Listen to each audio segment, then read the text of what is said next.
Your home not too far from here 7 years ago, and you told me exactly you were the first elected deputy president in the history of Kenya. 7 years down the road, how do you feel about this constitution that made you, in many respects, the first deputy president of Kenya? Well, Joe, let me first welcome you to this residence once again. And thank you very much for creating time so that we can have this discussion. The constitution we gave unto ourselves is a document that has changed many things in our country, changed the mode of governance, changed how we relate with one another, improved how government works. And I can say without fear of any contradiction that the new constitution has elevated our engagement and our relationships as people, as institutions, as the two levels of government. And as deputy president, I think I can say, having served under the old constitution and the new constitution is way superior. But for you as deputy president, how different would it have been, you think, if you were the old vice president? It is different to be a deputy president where you are not elected in a constituency, because you can dedicate your time and resources and thinking and energy in serving the whole nation. I have had more time than any other person elected in previous positions like mine to serve Kenya. I have been to many parts of Kenya because I am not tied down to a constituency. That's number one. Number two is that as deputy president, where I have no single ministry to run, I have also had the leverage to look at government from a broader perspective. And that is why I find the office of the deputy president much more efficient, much more focused. Much more focused, you say, when a deputy president, but there are people who would say, you don't look happy in that government. There are junior officers arguing with you many times, saying things about you, referring to you in terms that no one would use when referring to someone who is higher up in the government hierarchy. I don't know. Are you happy in this government? Yes. You know, this is my government. Yeah. And it is a government that I worked hard to put in place, supporting my boss, Uhuru Kenyatta, so that we can have this government. As for your thoughts on whether I am happy or not, there are so many people who are happy.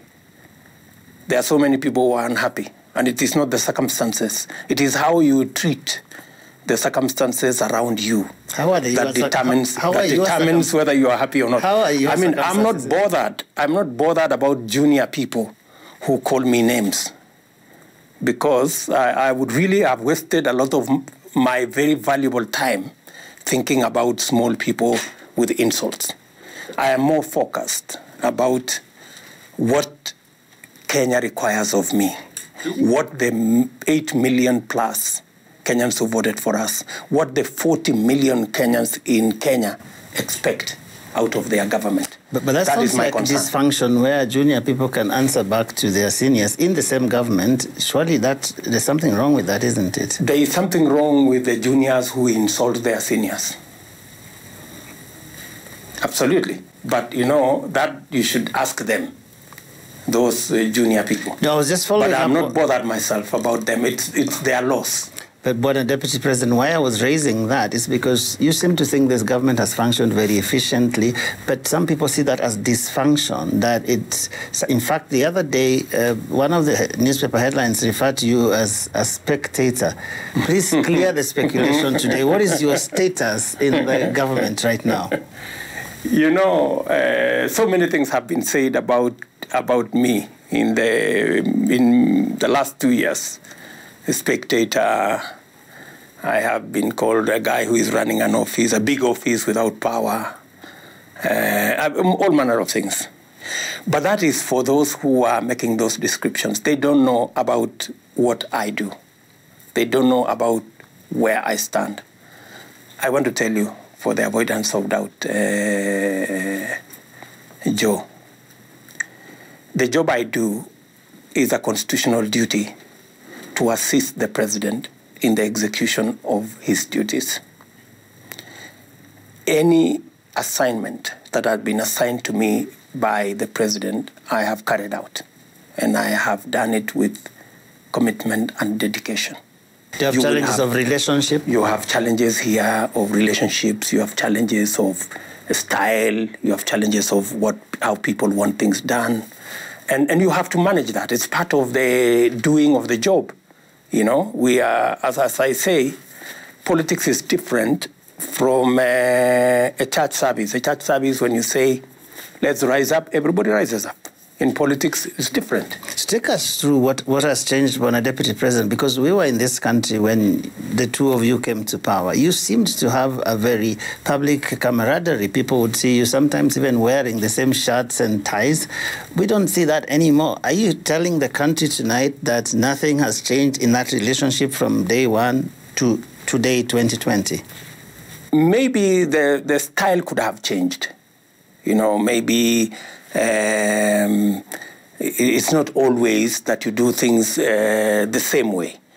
And it is the president who determines how things are done. When the president assigns you a responsibility, you discharge it. When he assigns that responsibility to somebody else, they do it. When he feels that things need to be done in a different way, that's what happens. And I'm happy with it. You know, because I would be concerned if there is any assignment that has been given to me as deputy president that I have not discharged. But I am sure if you look at the catalogue of the assignments that have been given to me, they are all ticked.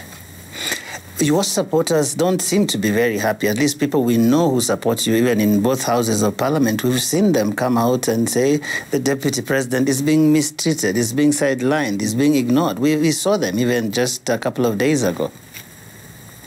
Joe, I think before we go that far, we are discussing 10 years of the Constitution.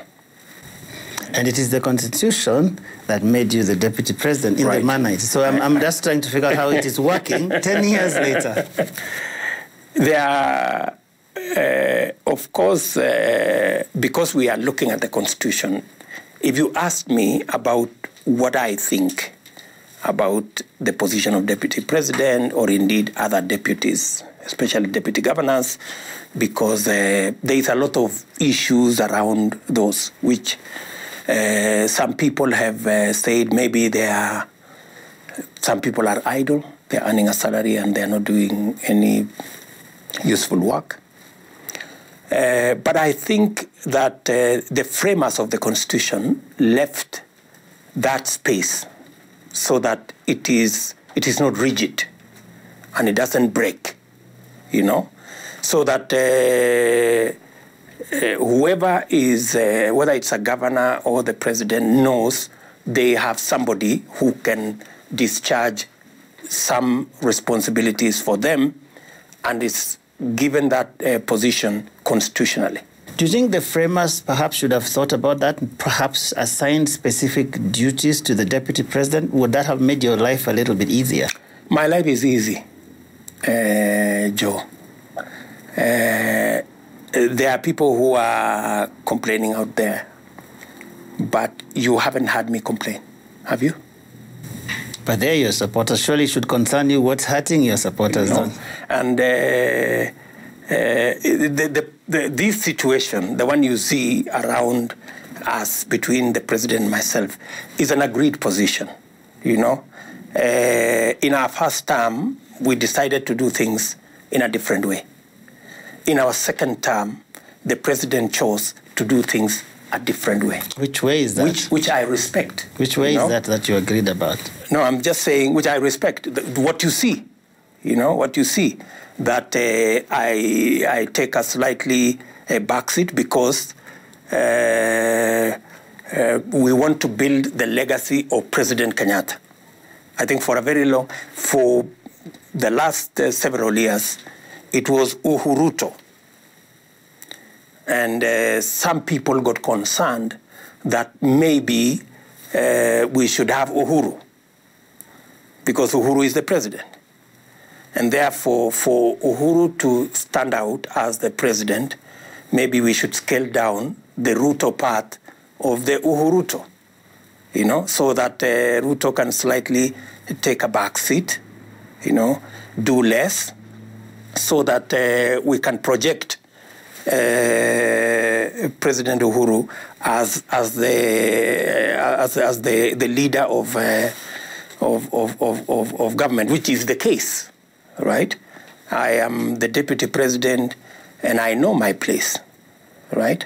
So that is the situation. Maybe other people saw it as a scale down of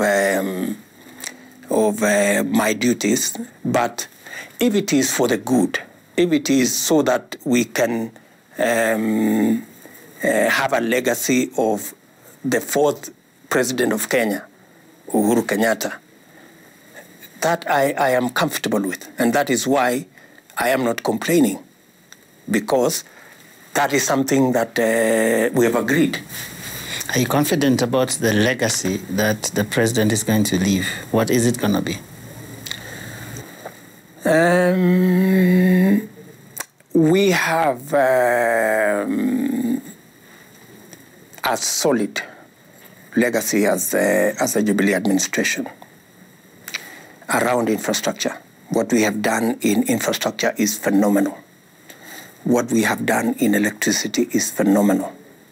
What we have done about changing the paradigm on education is phenomenal. What we were supposed to do the second term would have actually built on what we achieved in the first term, and that was our housing project that was supposed to create between 2.5 and 4 million jobs. Our manufacturing program that was supposed to go all the way to value addition, agro-processing, manufacturing.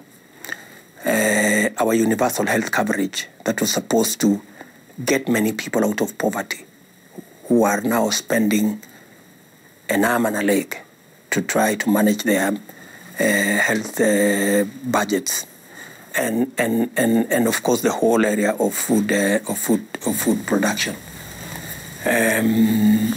You say was supposed to. That sounds very. We have made progress, not as much as we would have wanted. Of course, several challenges have come in between. We've had to manage the handshake and manage the whole dynamic around the handshake that took quite a bit of our time and energy and resources. We've also had to manage the pandemic that we have. That has again kind of slowed down what we intended to achieve. But to a great extent, we are focused. We want to deliver on our commitment. Going by our record, I think President Kenyatta has a solid legacy to leave behind as he retires in 2022.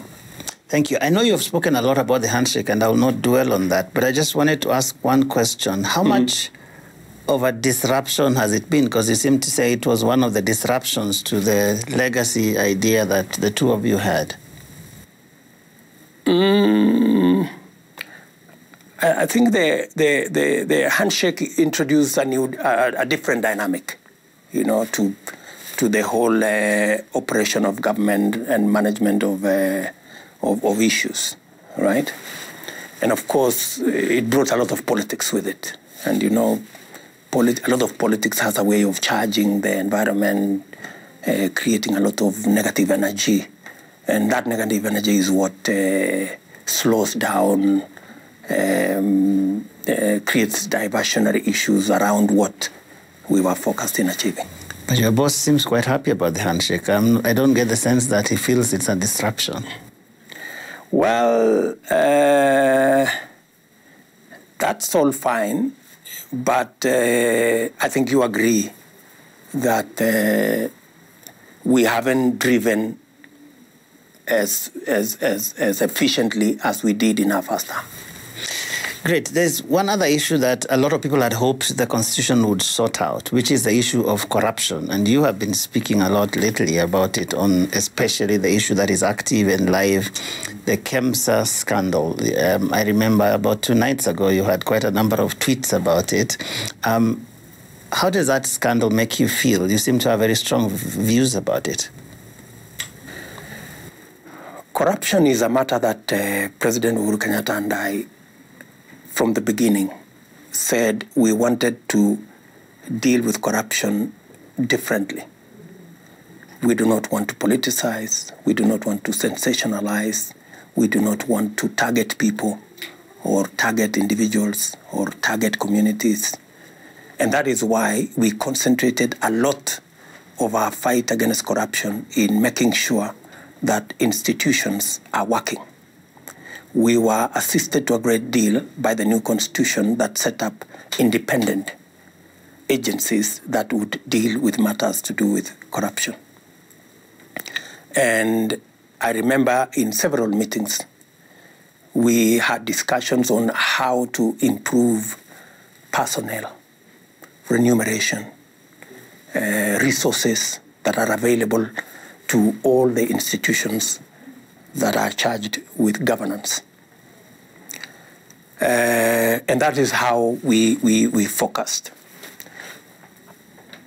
Why I have raised concerns about the COVID-19 so-called billionaires is because of 2 things. And especially, I have focused my attention on the opposition, because as we said before, criminal investigations cannot be prosecuted in the media. You agree with me, Joe, that the reporting in the media around the COVID billionaires is very different from the reporting before. We used to have serialized how investigations are going on in all the other investigations before.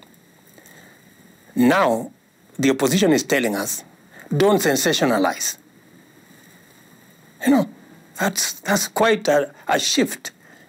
They were the ones who were telling us before, the media is independent. Allow the media to write so that the public can know. How can you shift your position from that now to a position where you are telling the media, you are writing rumors, you are sensationalizing? They have had a complete, 180 direction change on what they believed in. Do you have a theory on why? Number 2, they are now telling us that they want to tell the independent institutions that are charged with corruption and governance what to do. They are now telling them, you wait, there will be, did they say a professional audit, or they said a special audit? Special audits, like professionals, yes. A special audit. So all of a sudden, the former opposition, as I call them, all of a sudden, they have a completely different view of corruption. And my friend, your guess is as good as mine. Many of the people formerly in the opposition, now somewhere between the opposition and government, are the beneficiaries. Their names have been mentioned all over the place. And they are so shameless, they are boasting about it in corridors everywhere, that now they have found themselves in the right place and they can benefit from largesse of government, including proceeds of corruption. And that is what I am saying. We must stop this this kind of nonsense. How would you rather this situation was handled? this KEMSA scandal, what is your recommendation? My position is consistent. My position has been, let us not sensationalize. Let us not prosecute things in the media. Let us allow the institutions that are charged with corruption, and they don't need anybody's assistance. The police, the DPP, the courts do not work under the instructions of the executive. They do not work under the instructions of anybody. These are institutions that respond to issues as they are raised by Kenyans, and we should give them the space to do their job. But without telling them, wait, let's do a special audit, now don't do, let's just give them the space. But some people find this surprising, considering the fact that you haven't, in the past, you have not expressed particular enthusiasm about the work, for example, of DCI. I remember sometime, actually in March this year, there's a tweet that you had which says the DCI has been mobilized for political reasons to discredit and destroy my office with all manner of nonsense and to bring me down. This is those in this scheme are boasting that I will not be there soon, since the system cannot elect anybody, they can only kill, but there is God in heaven. You said that just 6 months ago. Right. How can you today be saying these are independent institutions that can go ahead and do their work without anyone directing them? That time you didn't believe they were independent. You believed someone was using them. My position is very consistent, Joe. In this manner, I have been opposed from day one to criminal investigations being profiled in the media, because for purposes of ensuring that these investigations are credible and they are not politicized, they are supposed to be professional. I was against it when the DCI, you saw the DCI in that investigation around an officer who was killed in my office, Kenay. The drama, complete with CCTV footage all over the place. And they were not concerned about any other place except my office, right? And there is information I cannot disclose here. I am the deputy president, and I am not a fool. I know what I'm saying. So I was against the sensationalization of the investigations around my officer, Mr. Kenay. Surprisingly, ODM today have joined me to say there should be no sensationalization. Then they said I was interfering. I understand that. So I'm consistent. I'm not changing any position. ODM that, but I have the deputy president here. Correct. Are you saying that is a drama they should take to KEMSA, because you didn't seem to have confidence in them, but now you're saying they are the only people who can get to the bottom of this? Exactly. No, I'm not saying that they should take the drama. What I was raising is I was surprised about the change of heart of ODM to do with the drama. Some people are surprised about the seeming change of heart of the deputy president. No, they were happy with the drama around my office. They are unhappy today. Although there is no drama, they are unhappy that there is even a reporting of what's going on in KEMSA. Do you have confidence that DCI and DPP will get to... That is why I am saying my position is consistent. I was against drama and many other things that I know. And I am against drama even in KEMSA. That's why my position is, let us give space to the institutions charged with anti-corruption to do their job. They do not need the former opposition to tell them to wait for an audit. The former opposition should keep off. Yeah, I am happy that they have now realized that drama, sensationalization should not be part of investigations. And it's too late in the day for them to realize that, but it's fine. At least they have come to that realization. And we should allow the institutions to do their job. But your boss, the president, yesterday directed them, essentially gave them a 21-day ultimatum to get to the bottom of this. You don't think that directing them, telling them independent institutions what to do, are you comfortable with that? I think that's a question you should direct to the president when you find him. I'm asking you whether you're comfortable with it. I'm not the president. Well, you're not the opposition either. You've been talking about them for quite some time now, Mr. I am not the president. So that question would best be addressed in that manner. I think the general view of the president is that it should be handled faster. And I think that is a good position to be, because of the concern, of course, of the public around how people would register companies in months and get contracts of billions, how without even tender, without even an open tender, how equipment like PPEs that cost 3,000 shillings would be sold to KEMSA at 10,000. You know, those are very glaring things. And I think it is correct for the president to say these investigations should be expedited. I know the former opposition want the investigations to be carried out in 60 days. We don't know that for sure. They haven't said, when a deputy president... I thought it's already in the public domain. Why do you want to defend it? But no, I'm not defending anybody. I'm not speaking for them. I'm just wondering why you find it problematic for the people you're calling the former opposition to be seeming to direct these agencies, but you think it's okay for the president to do that. I mean, aren't we under the same Constitution 2010 that gives independence to this? I haven't said it's okay for the president to direct anybody. And I think if you read the text of what the president says, he said he expects that these investigations would be concluded in 21 days. It is up to the independent agencies to conclude it earlier. All the president is saying there is urgency because the public is concerned. All right, thank you very much. We are going to take a short break. We are speaking to the Deputy President on this 10th anniversary of the 2010 Constitution, and we still have a lot more to discuss, so don't go away.